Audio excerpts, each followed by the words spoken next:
Сәлем достар, бүгін афьон, яғни картоп қосылған, куркума қосылған осындай нан дайындаймыз. Менімен бірге дайындап көріңіздер.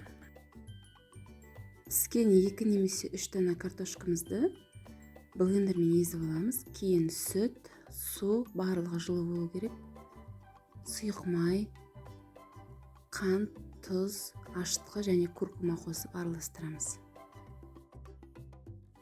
Бізге қажетті барлық ингредиенттерді төменде описанияға жазып көрсеттім. Енді қамырымызды дайындауға кірісеміз. Блендермен езген картошкамызды ұнның үстіне саламыз. Кейін сұйық массамызды ақырындап құя отырып, осындай қамыр дайындаймыз. Қамырымызды шамамен жарты сағатқа бөлме температурасында қалдырамыз.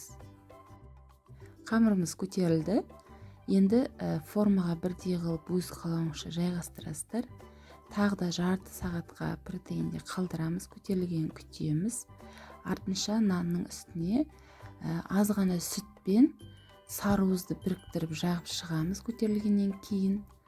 Және де өз қалауыңызша кунжут мак сеуіп, қызып тұрған пеште 180 градуста 35-40 минутта пісіріп аламыз. Астарыңыз дәмді болсын.